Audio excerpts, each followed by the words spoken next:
लू शेन की बातें सुनकर कम्बरलैंड की आंखें क्रोध से चौड़ी हो गईं।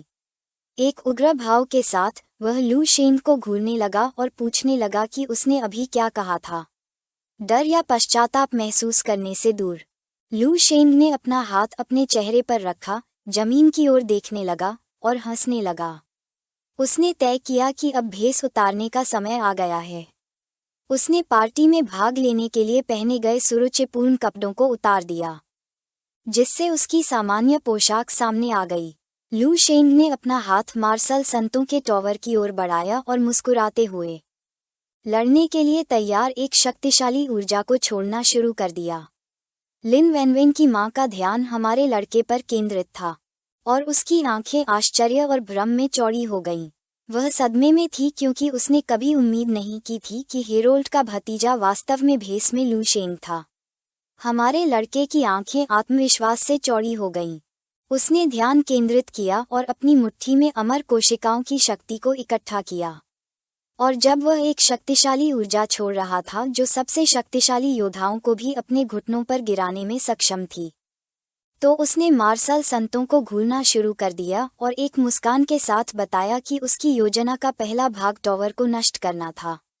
एक और सेकंड बर्बाद किए बिना, एक गंभीर नज़र के साथ उसने जमीन पर जोर से प्रहार किया, उसे टुकड़ों में तोड़ दिया और अपनी ऊर्जा को टॉवर की ओर ले जाने लगा। लू शेन का हमला टॉवर तक पहुंच गया और धीरे धीरे उसे तोड़ना शुरू कर दिया। कम्बरलैंड का ध्यान ऊर्जा पर केंद्रित था और उसकी आंखें डर से भर गईं, जिससे उसका जबड़ा खुला रह गया। वह घबरा गया और उसने सभी को जल्दी से भागने के लिए कहा। फियोना, जो उसके पीछे थी, ने अपने हाथों को अपनी छाती पर रखा और मुंह खोले हुए थी। उसे नहीं पता था कि लू शेन क्या कर रहा था। लू शेन के हमले ने क्षेत्र में एक बड़ा विस्फोट किया, जिसने बिना ज्यादा प्रयास के मार्शल संतों के टॉवर को नष्ट कर दिया। लू शेन खड़ा हो गया और तभी टॉवर के अंदर मौजूद सभी मार्शल संत हमारे लड़के के चारों ओर आसमान से उतरे। वे उसे घूरने लगे और ग्रह पर सबसे शक्तिशाली योद्धाओं से घिरे होने के बावजूद हमारा लड़का शांत रहा। मार्शल सेंस टॉवर नष्ट हो गया था और विस्फोट ने धुएं का एक बड़ा पर्दा बना दिया था। धुएं के पर्दे के भीतर से किसी की आकृति उभरने लगी। ये कम्बरलैंड था। ये देखकर उसकी आंखें क्रोध से चमक उठीं कि किसी ने मार्शल सेंस टॉवर को नष्ट करने की हिम्मत की थी। वह हमारे लड़के की ओर चलने लगा और एक जिज्ञासु भाव के साथ पूछा कि वह वास्तव में कौन है, इससे पहले कि कम्बरलैंड अपनी बात पूरी कर पाता। लू शेन उसके सामने प्रकट हुआ और उसके चेहरे पर एक जोरदार मुक्का मारा। ये हमला इतना तेज था कि बेचारे कम्बरलैंड को प्रतिक्रिया करने का भी समय नहीं मिला। उसने सीधे हमले का सामना किया। लू शेन का मुक्का एक सामान्य हमला नहीं था, बल्कि अमर कोशिकाओं की शक्ति से बढ़ाया गया हमला था। उसका मुक्का इतना जोरदार था कि उसके शरीर से ऊर्जा निकलने लगी और कम्बरलैंड के लिए उसका शरीर पीछे की ओर उड़ गया, जिससे उसके रास्ते में आने वाली हर चीज नष्ट हो गई। लू शेन की मुट्ठी धुआं उगल रही थी और उसकी आंखें उत्साह से भरी हुई थीं। वह कम्बरलैंड को देखने लगा और एक घमंडी मुस्कान के साथ उसने कहा कि अगर कम्बरलैंड उसे हराने में कामयाब हो गया, तो वह उसे उसका नाम बताएगा। लू शेन के शब्द कम्बरलैंड के लिए एक मजाक थे, जो जल्दी से उसकी ओर उड़ने लगा, जबकि उसकी आंखें क्रोध से चमक रही थीं और उसका भाव घृणा से भरा हुआ था। उसने लू शेन को कमीना कहा। उसे विश्वास था कि वह लू शेन जैसे बिगड़ैल बच्चे को संभाल सकता है, लेकिन जैसे ही वह करीब आया, हमारा लड़का मुस्कुराने लगा और अपनी शक्ति का उपयोग करते हुए उसे पलटवार करने का मौका दिए बिना ही छाती पर एक जोरदार लात मारी। अभिमानी कम्बरलैंड का शरीर हवा में उछल गया। सभी मार्शल संतों का ध्यान उस पर केंद्रित था।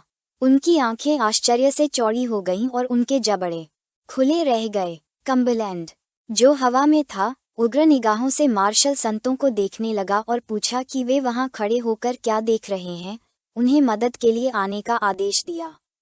उसके बोलने से ठीक पहले लू शेन तेजी से आगे बढ़ा और एक ठंडे भाव के साथ कम्बरलैंड के सिर पर जोर से पैर रखा, जिससे उसका शरीर जमीन पर जोर से टकराया। मार्शल संत, जिसकी आंखों पर पट्टियां बंधी थीं, अपने दांतों को कसकर भींचने से खुद को नहीं रोक सका क्योंकि उसके लिए लू शेंग एक कमीना था। तीखे दांतों वाले मार्शल संत की आंखें क्रोध से चौड़ी हो गईं। वह ये देखकर क्रोधित हो गया कि कम्बरलैंड को रौंदा जा रहा था। चोटी वाले मार्शल संत का ध्यान लू शेंग पर था और उसकी आंखें भ्रम में चौड़ी हो गईं। उसे विश्वास नहीं हो रहा था कि उसकी आंखें क्या देख रही थीं। कम्बरलैंड विश्व मार्शल आर्ट्स एसोसिएशन के अध्यक्ष, पश्चिमी मार्शल आर्ट्स एलायंस के नेता और दुनिया के 5 मुख्य मार्शल संतों में से एक थे। लेकिन फिर भी वह एक युवा स्तर 8 योद्धा को नहीं हरा सका जो कहीं से भी प्रकट हुआ था। हर कोई ये देखकर हैरान था कि कम्बरलैंड जैसा शक्तिशाली व्यक्ति दूसरों से मदद मांग रहा था। कम्बरलैंड को हराने के बाद लू शेंग ने बलपूर्वक उसके सिर पर पैर रखा और उसे चुपचाप देखने लगा। ये देखकर मार्शल संतों ने अपने हाथ मुट्ठी में कस लिए, अपनी मुट्ठियां कस लीं और लू शेंग पर हमला करके उसे मार डालने का फैसला किया। उन्होंने अपनी शक्तियों का इस्तेमाल किया, जिससे उनके शरीर से एक शक्तिशाली नीली मार्शल ऊर्जा निकलने लगी। वे लू शेंग की ओर भागने लगे। चोटी वाले मार्शल संत की आंखें क्रोध से भर गईं। उसने अपनी मुट्ठियां कस लीं और लू शेंग से कहा कि वह सभी मार्शल संतों के क्रोध का सामना करने के लिए खुद को तैयार करे। तीखे दांतों वाले मार्शल संत का ध्यान महान ऊर्जा क्रिस्टल पर केंद्रित था। उसकी आंखें आश्चर्य से चौड़ी हो गईं, जिससे वह सदमे में आ गया। ऊर्जा क्रिस्टल चमकने लगा, जिसने मार्शल संतों का ध्यान अपनी ओर खींचा। ऊर्जा क्रिस्टल प्राप्त करने की इच्छा से अंधे होकर मार्शल संत जो लू शेंग पर हमला करना चाहते थे, ऊर्जा क्रिस्टल की ओर पागलों की तरह दौड़ने लगे, ये सोचकर कि उन्हें इस अवसर का लाभ उठाना चाहिए और दूसरों के लड़ते समय इसे जब्त कर लेना चाहिए। मार्शल संतों में से एक ने ऊर्जा क्रिस्टल को छूने के लिए अपना हाथ बढ़ाया, लेकिन तभी उसका हाथ अपनी जगह पर रुक गया। यह एक उग्र चेहरे वाला तीखे दांतों वाला योद्धा संत था। उसे याद था कि लूट केवल विजेता की होती है। उसे यकीन नहीं हो रहा था कि वे नियम तोड़ना चाहते थे।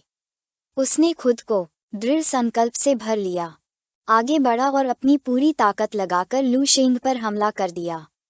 लेकिन उसके हमले से ठीक पहले लू शेंग ने समय रहते प्रतिक्रिया की और हमले को चकमा देते हुए तेजी से आगे बढ़ गया। हमारे लड़के ने ध्यान केंद्रित किया और योद्धा संत के प्रतिक्रिया करने से ठीक पहले लू शेंग ने हमला किया और बिजली की तरह आगे बढ़ा, उनके पीछे दिखाई दिया। योद्धा संत ने अपनी छाती की ओर देखा और पाया कि उसमें एक बड़ा छेद था। डर और आश्चर्य से उसकी आंखें चौड़ी हो गईं। उसे नहीं पता था कि क्या हो रहा है। लू शेंग, जो उसके पीछे था, खड़ा हो गया। कुछ ही सेकंड में कई योद्धा संतों की जान चली गई और उनके शरीर जमीन पर गिर गए। लू शेंग ने अपनी मुट्ठी बंद की, उनकी ओर मुड़ा और उसकी आंखें घृणा से चमकने लगीं क्योंकि उसे एहसास हुआ कि ये कमीने ड्रग्स के कारण और भी मजबूत हो गए हैं। उसके लिए वे बहुत कमजोर थे। वह दूसरे मार्शल संतों को जानलेवा भाव से घूरने लगा, जिससे ये स्पष्ट हो गया कि यदि कोई मार्शल संत नियमों का पालन नहीं करना चाहता तो उसका भी यही हश्र होगा। ये सुनकर हेरोल्ड की आंखें आश्चर्य से चौड़ी हो गईं और उसका जबड़ा खुला रह गया। मूंछ वाले मार्शल संत का ध्यान हमारे लड़के पर केंद्रित हो गया। वह सदमे में था क्योंकि उसे नहीं पता था कि कोई इतना शक्तिशाली कैसे हो सकता है। उसके लिए यह कोई मतलब नहीं था। इसलिए उसने हेरोल्ड से पूछा कि आखिर लू शेंग कौन है। हेरोल्ड ने नजरें फेर लीं, अपने गाल को छूने लगा और घबराहट भरे भाव से हकलाने लगा। उसे समझ में नहीं आ रहा था कि क्या कहे। लू शेंग ने अपना हाथ हवा में उठाया और शक्ति इकट्ठा करते हुए वह उन्हें देखने लगा और एक शांत नज़र से प्रकट किया कि यह लड़ाई निस्संदेह इतिहास में दर्ज होगी। अपनी शक्ति का उपयोग करते हुए उसने अपने हाथ को मार्शल संतों की ओर बढ़ाया, जिससे ये स्पष्ट हो गया कि मार्शल आर्ट के वर्ष 317 में ब्लू स्टार पर 21 स्तर 9 विशेषज्ञों ने महान रेत महासागर में 1000 संतों के द्वीप पर पश्चिमी संत के खिलाफ लड़ाई लड़ी थी और पूरी तरह से पराजित हो गए थे। लू शेंग ने हमला किया, जिससे उसके हाथ से ऊर्जा का एक शक्तिशाली विस्फोट हुआ, जिसने उसके रास्ते में आने वाली हर चीज को नष्ट कर दिया। हमला इतना शक्तिशाली था कि इसने पूरे द्वीप को 2 हिस्सों में विभाजित कर दिया। मार्शल संत घबरा गए और अपनी शक्ति का उपयोग करते हुए उन्होंने अपने हाथ बढ़ाए और हमले को रोकने के लिए एक अवरोध बनाया। उनकी आंखें भ्रम में चौड़ी हो गईं। उन्हें एहसास हुआ कि उसने पूरे द्वीप को नष्ट करने की योजना बनाई थी, जबकि कई मार्शल संत अवरोध को मजबूत कर रहे थे। मार्शल संत की आंखें क्रोध से भर गईं। उसने लू शेन को ध्यान से देखना शुरू कर दिया और सभी पर हमला करने का फैसला किया। उसने अपनी सबसे अच्छी तकनीक का इस्तेमाल किया, जिसे मार्शल अभिव्यक्ति कहा जाता है। बाकी लोग चुपचाप देखने लगे। उन्होंने निष्क्रिय होकर न बैठने का फैसला किया और अपनी मार्शल ऊर्जाओं को भी प्रकट किया। एक महिला की आत्मा, एक भालाधारी योद्धा की आत्मा, दूसरे आयाम से एक शक्तिशाली प्राणी की आत्मा और एक दानव की आत्मा उनके शरीर से निकली और एक तीव्र ऊर्जा जारी की। शक्तिशाली मार्शल आत्माओं का ध्यान लू शेन पर केंद्रित था। कोई भी अन्य योद्धा पहले ही हार स्वीकार करते हुए अपने घुटनों पर गिर गया होता, लेकिन लू शेन ऊर्जा क्रिस्टल पर चढ़ गया और चुपचाप आत्माओं का निरीक्षण करना शुरू कर दिया। चश्मा पहने महिला ने अपना हाथ दीवार पर रखा और बाहर झुक गई। उसकी निगाहें लू शेन पर टिकी थीं। उसे एहसास हुआ कि वह कौन था। लिन वानवान, जो एक चट्टान के पीछे छिपी हुई थी, ने अपने हाथों को अपनी छाती पर रखा और उसकी आंखें डर से चौड़ी हो गईं। डोंग शेंगई, जो चट्टान के पीछे छिपा हुआ था, ने अपना हाथ अपने चेहरे के सामने रखा और उसकी निगाहें लू शेंग पर टिकी थीं।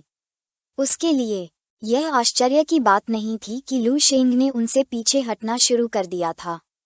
उसे विश्वास नहीं हो रहा था कि जो फिर से सभी को हरा रहा था वह लू शेंग था। केंद्रीय जिले के मार्शल की आंखें आश्चर्य और खुशी से चौड़ी हो गईं। वह ये देखकर मुस्कुराए बिना नहीं रह सका कि हेरोल्ड का भतीजा वास्तव में सेना का भावी देवता था। उत्तरी मार्शल ने हमारे लड़के को देखना शुरू किया। अपनी मुट्ठी भींची और खुद को रोक नहीं सका मुस्कुराहट, क्योंकि उसके लिए यह कोई मतलब नहीं था कि इस दुनिया के तर्क को चुनौती देने में सक्षम एक राक्षस था। ये सोचकर कि केवल इस क्षमता का एक प्रतिभाशाली व्यक्ति ही पूरी सेना द्वारा भगवान के रूप में पूजनीय होने का हकदार है। पश्चिम के मार्शल की आंखें आश्चर्य से भर गईं। उसे विश्वास नहीं हो रहा था कि एक ही आदमी एक साथ 20 से अधिक मार्शल संतों का सामना कर रहा था। लू शेंग ने जो किया था उसे देखकर फियोना को दुख हुआ और एक भ्रमित भाव के साथ आश्चर्य होने लगा कि जिस आदमी पर उसने इतना भरोसा किया था, उसने अचानक अपना रूप क्यों बदल लिया और उसके पिता पर हमला कर दिया और फिर सभी मार्शल संतों से लड़ने लगा। चश्मा पहने हुए महिला ने फियोना का हाथ पकड़ लिया और चिंतित नज़र से सुझाव दिया कि वह इस जगह को छोड़ दे, क्योंकि यह खतरनाक था।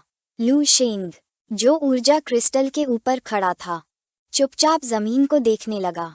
फिर उसने अपना सिर उठाया और उसकी आंखें उत्साह से चमकने लगीं, क्योंकि उन्हें एक दूसरे को आखिरी बार देखे हुए काफी समय हो गया था। उसके सामने मार्शल संत तांग जोंगहू अपनी दाढ़ी को सहलाते हुए उड़ रहे थे। लू शेंग ने उसे देखना शुरू किया और पूछा कि क्या वह अपनी शक्ति नहीं दिखाएगा और क्या वह इसे छिपाता रहेगा, यह नहीं जानते हुए कि उसे लड़ाई में अपना सब कुछ देने के लिए दर्द महसूस करने की जरूरत है या नहीं। तांग जोंगहू ने एक भी शब्द नहीं कहा। लू शेंग ने अपनी मुट्ठी कसकर बंद कर ली और उसकी आंखें क्रोध से चौड़ी हो गईं। मार्शल संत के 7वें टॉवर में उसने तांग जोंगहू की इच्छा के प्रक्षेपण को अनगिनत बार नष्ट कर दिया था और अब उसे आखिरकार उसे व्यक्तिगत रूप से मारने का अवसर मिला था। तांग जोंगहू ने उसे एक तीक्ष्ण नज़र से घूरना शुरू कर दिया। फिर उसने अपनी तलवार खींची और एक शांत भाव के साथ हवा में काट दिया। फिर तलवार की नोक को छुआ और अपनी मार्शल ऊर्जा को ब्लेड में भरना शुरू कर दिया। फिर उसने अपनी आंखें बंद कर लीं और ध्यान लगाया। फिर तलवार उठाई और नोक को अपनी उंगलियों के बीच रख लिया। उसने हमला करने की तैयारी की, जिससे उसमें से एक तीव्र चमक निकलने लगी। तांग जोंगहू ने लू शेंग की ओर तलवार को जोर से घुमाया और मिग्रेन नामक तकनीक का इस्तेमाल किया। ब्लेड से एक शक्तिशाली नीली ऊर्जा निकलने लगी और वह चुपचाप हमारे लड़के को देखने लगा। उसका हमला इतना शक्तिशाली था कि उसने आसमान को चीर दिया। सभी मार्शल संतों का ध्यान आसमान के बीच में चमकीली रोशनी पर केंद्रित था। हर कोई हैरान था क्योंकि उन्होंने पहले कभी ऐसी तकनीक नहीं देखी थी। लिन वानवान की मां की आंखें गंभीरता से चौड़ी हो गईं, यह महसूस करते हुए कि तांग जोगहू ने आखिरकार अपनी चाल चल दी है, अपनी सर्वोच्च तकनीक से अदृश्य कट। यह वीडियो का अंत है। अगर आप लोग अगला भाग देखना चाहते हैं तो हमारे चैनल को सब्सक्राइब करें, वीडियो को शेयर और लाइक करें।